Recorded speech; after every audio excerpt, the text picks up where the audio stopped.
Mesdames, Messieurs, bonjour et bienvenue dans cet entretien sur Média TV. Souveraineté et résilience vers un nouvel équilibre mondial. C'est la thématique de la 16e édition du Forum international Meddays qui ouvre ses portes ce 27 novembre à Tanger, au Maroc. Comme chaque année, ce rendez-vous incontournable de la diplomatie mondiale réunit de nombreuses personnalités politiques de très haut niveau. Présidents, ministres, leaders internationaux viennent réfléchir et infléchir l'opinion publique. Et l'Afrique est au cœur de cette réflexion cette année, au cœur d'une actualité transversale, tant politique qu'économique ou culturelle, à l'instar de la République centrafricaine. Madame Valentine Rugwabiza, représentante spéciale du secrétaire général des Nations Unies en Centrafrique et chef de la mission multidimensionnelle intégrée des Nations Unies pour la stabilisation en République Centrafrique, la MINUSCA, fait partie de ses invités, fait partie des invités de la 16e édition du Forum Meddays et nous avons le plaisir de la recevoir aujourd'hui. Bonjour à vous, madame. Bonjour et merci de me recevoir. C'est un plaisir. Alors lors de ce forum, vous intervenez sur la problématique suivante, la résurgence de l'Afrique, renforcer la souveraineté, la sécurité, la gouvernance et la résilience économique du continent. Alors 4 mots clés, renforcer la souveraineté, la résurgence, gouvernance et résilience. Donc des mots-clés qui révèlent les défis majeurs du continent africain vers ce que le Forum Meddays appelle aujourd'hui un nouvel ordre mondial. Est-ce que vous pouvez me parler de ces défis-là pour l'Afrique ? Tout à fait. Je voudrais d'abord commencer par réaffirmer ce que vous avez dit dans votre propos. À savoir que le Meddays Forum est véritablement un forum essentiel aujourd'hui et est une plateforme de rencontre que personnellement, je trouve l'une des plateformes à la plus grande valeur ajoutée en ce qui concerne la discussion sur les thématiques africaines, non seulement des discussions, mais également inspiration d'un certain nombre de solutions à ces différents défis auxquels est confrontée l'Afrique et auxquels est confronté le monde, il faut le dire. Souveraineté, oui, résilience, en effet. L'Afrique n'est pas mise à part de cela en ce qui concerne la souveraineté, que ce soit la souveraineté politique, que ce soit la souveraineté sécuritaire, que ce soit la souveraineté économique. Ces différentes souverainetés sont des souverainetés qui sont des souverainetés en construction, qui sont pour plusieurs des pays africains. Ce ne sont pas des souverainetés de déclamation, la souveraineté s'exerce, la souveraineté se construit, la souveraineté ne se clame pas. Et aujourd'hui, à la tête de cette mission multidimensionnelle, eh bien, notre rôle essentiel est de faire en sorte de construire, d'aider la Centrafrique à reconstruire cette souveraineté, que ce soit dans le secteur sécuritaire, mais également créer l'environnement qui lui permet de pouvoir aller vers une souveraineté économique. La souveraineté économique également, une souveraineté en construction, une expression qui est très intéressante. Et vous participez, Madame Rugwabiza, à cette construction le 14 novembre dernier. Le Conseil de sécurité a reconduit à l'unanimité le mandat de la MINUSCA et un renouvellement qui s'est fait à l'unanimité. C'est une première depuis 2020, me semble-t-il. On va y revenir tout de suite. Donc c'est un mandat qui s'inscrit dans la continuité, mais qui révèle aussi un mandat qui a séduit et qui a convaincu. Quel bilan pouvons-nous faire de cette année de la MINUSCA, de la mission de la MINUSCA dont vous êtes à la tête?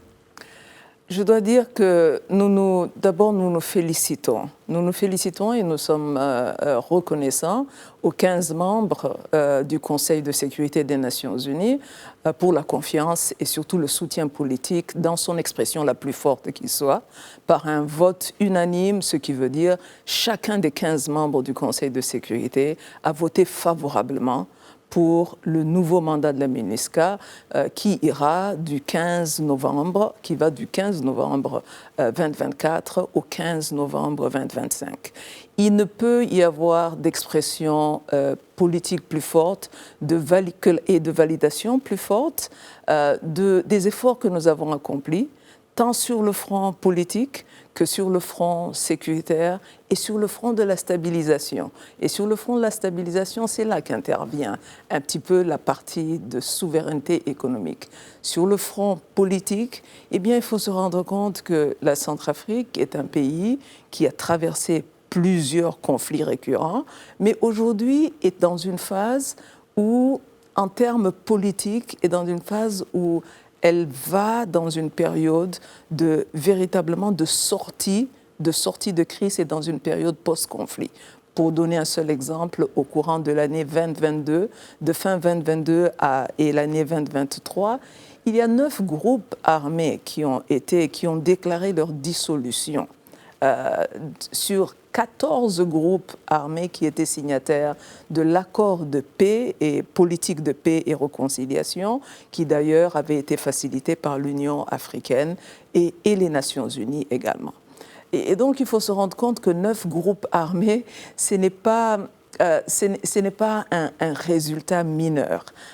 Également, se rendre compte qu'il y a, avec le soutien de la MINUSCA, nous avons pu appuyer le gouvernement centrafricain à déployer ses forces de sécurité dans des parties de son territoire. Nous parlons d'un immense territoire. Nous parlons d'un territoire de plus de 600 000 km². Donc nous parlons d'un immense territoire dans la réalité, mais un territoire qui a très peu de routes, qui a très peu de moyens d'accès. La majorité des lieux peuvent être accédés uniquement par vol parce que les infrastructures routières restent à construire, restent à faire. Donc il faut se rendre compte qu'il s'agit d'un lieu où une grande partie de la population vit dans des zones qui ont été des zones enclavées dans un pays enclavé, déjà enclavé. Et donc tout cela fait partie de ce sur lequel nous avons apporté des résultats concrets. La mission n'est pas seulement une mission de sécurité, ce n'est pas seulement une mission de protection, c'est une mission également de stabilisation et c'est une mission qui apporte aussi sa contribution en ce qui concerne améliorer ses accès. On ne peut pas protéger une population à laquelle on ne peut pas accéder. Et donc, la MINUSCA a participé à construire un certain nombre de kilomètres de routes, a participé à construire des ponts. Et donc, il y a tout cela à quoi a participé la mission. Mais bien sûr, retenir le mot-clé, nous sommes dans la souveraineté. C'est en soutien du retour de la souveraineté de l'État sur son territoire, de la souveraineté de l'État dans l'exercice de ses fonctions régaliennes, de protection de sa population et de protection de l'intégrité de son territoire. Alors justement, on va continuer dans cette dynamique et idée névralgique de la construction de la souveraineté auquel vous participez de manière stratégique, améliorer les accès aussi de la MINUSCA. C'est très intéressant de décliner toutes les missions et on parle bien effectivement d'une mission multidimensionnelle. Effectivement, donc c'est très intéressant de décliner, de vulgariser aussi cette mission qui est stratégique pour la République centrafrique. Vous êtes à la tête de la MINUSCA depuis avril 2022.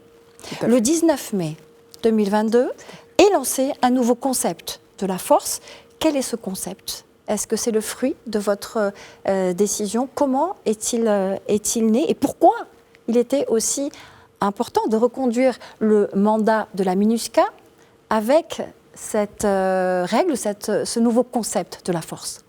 Eh bien, justement, quand nous avons décidé en mai 2022 de positionner la force en une force mobile, robuste, une posture robuste et une posture beaucoup plus agile, plus mobile, c'était aussi en réponse aux défis en réalité. Dans un lieu où plusieurs des populations se trouvent dans des lieux d'accès difficiles, il est important que notre force puisse être mobile et pouvoir répondre de manière efficace aux différentes alertes d'attaques, quand il va y avoir des attaques aux différentes populations.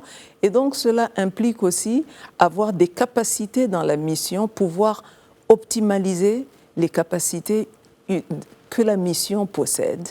Et c'est cela aussi, nous avons décidé d'optimaliser les ressources de la mission. Il faut se rendre compte que la mission de la MINUSCA, à 80%, elle est faite de personnel en uniforme. Il n'y a que 20% qui sont faits de personnel civil. À 80%, c'est de personnel en uniforme. Ce personnel en uniforme, ce ne sont pas uniquement des hommes et femmes qui sont des officiers, qui sont des soldats, qui sont déployés et mis au service de la mission par leur pays, mais il s'agit également d'hommes et femmes qui ont des capacités d'engineering, qui ont certaines autres capacités qui viennent avec des unités d'engineering qui nous permettent justement dans un pays où il n'y a pas de route, où il n'y a pas de pont et où il y a énormément de rivières à travers le pays, dans un pays où sur les 12 mois de l'année, il y a 8 mois de l'année de pluie diluvienne très généreuse et donc il n'y a qu'une petite saison sèche de 4 mois. Et pendant cette petite saison sèche de 4 mois, nous devons faire le maximum pour pouvoir construire ces infrastructures d'accès. Eh bien, c'est tout cela que nous avons mis ensemble, mais c'est tout cela aussi que le Conseil de sécurité a apprécié en notant les résultats. Ce vote unanime est une manière de dire du Conseil de sécurité, c'est dans cette direction que nous voulons que la mission continue d'aller, cette direction qui est alignée aux priorités exprimées par la République centrafricaine, aux priorités nationales, dans cette direction qui confirme et soutient la souveraineté de l'État centrafricain et dans cette direction qui devrait permettre, il faut le dire, à terme, une mission de maintien de la paix n'est jamais là pour être là de manière éternelle. Donc une direction qui permet à la Centrafrique de reconstruire ses capacités jusqu'à un moment où la mission, le rôle de la mission devrait pouvoir se transformer.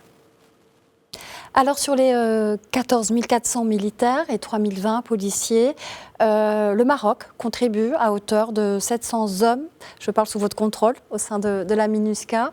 J'aimerais que l'on parle justement de cette contribution du Royaume du Maroc, justement en matière de contribution de la paix. Il se trouve que M. Omar Hillel, ambassadeur du Royaume du Maroc auprès des Nations Unies, est par ailleurs président de la configuration République centrafricaine de la Commission de la consolidation de la paix de l'ONU. Pouvez-vous nous parler de cette contribution ? Je dois saisir l'opportunité de votre plateau, d'abord pour exprimer ma profonde gratitude au Royaume du Maroc pour cette contribution. Et cette contribution, dès les premiers temps de la mission. En 2024, les défis de la mission en 2024 sont très différents de ce qu'ils étaient en 2014. Et le Maroc a commencé à contribuer dès le début de la mission. Et c'était dans des circonstances très, très difficiles, il faut le dire. Le Maroc a d'ailleurs perdu certains de ses fils dans cette mission de maintien de la paix, qui ont payé le sacrifice ultime de leur vie en servant au service de la paix en Centrafrique. Donc c'est ici pour moi l'opportunité non seulement d'exprimer notre profonde gratitude, notre profond respect et bien sûr nos profondes condoléances au Royaume du Maroc et bien sûr aux familles qui ont été affectées. Et c'est dire cette contribution, comme vous l'avez dit, c'est à peu près 700, c'est un petit peu plus que 700. C'est une contribution qui a été consistante, elle n'a jamais été interrompue, même au temps fort de la crise. Donc il y a eu une permanence et une consistance et une loyauté dans l'engagement, dans l'accompagnement, même aux périodes très très fortes de la crise. Et je pense que c'est aussi l'opportunité de dire aujourd'hui qu'il y a tous ces progrès qui sont en train d'être faits, eh bien, il faut commencer à réfléchir à d'autres participations du Maroc, en multiplication d'autres participations qui sont en train de se faire. Vous avez parlé de l'ambassadeur Omar Hilal, que je connais très bien depuis ma période à New York et à Genève, avant New York. Eh bien, avec la commission de consolidation pour la Centrafrique, cela permet de mobiliser d'autres partenaires, y compris des institutions financières internationales, y compris des partenaires de développement, pour aujourd'hui tirer avantage des acquis sécuritaires qui ont été accomplis par la Centrafrique avec l'appui de la MINUSCA. Parce que la paix doit pouvoir se traduire en dividendes de paix. Et les dividendes de paix sont les services socio-économiques. Il faut que la population ressente la paix aussi parce qu'elle a accès à des centres de santé, parce qu'il y a des écoles qui commencent à se construire dans des zones qui ont été ravagées par le conflit pendant plusieurs années. Et ce sont ces dividendes de la paix qui, au fond, vont constituer une garantie qui va permettre de briser le cycle de ce retour récurrent à des conflits. Merci infiniment, Madame Valentine Rugwabiza. C'était un plaisir de vous recevoir dans cet entretien. C'est moi qui vous remercie de m'avoir reçu. Je rappelle que vous êtes représentante spéciale du secrétaire général des Nations Unies en République centrafricaine et également chef de la mission multidimensionnelle intégrée des Nations Unies pour la stabilisation en République centrafricaine, la MINUSCA. Et merci à vous, c'est la fin de cet entretien.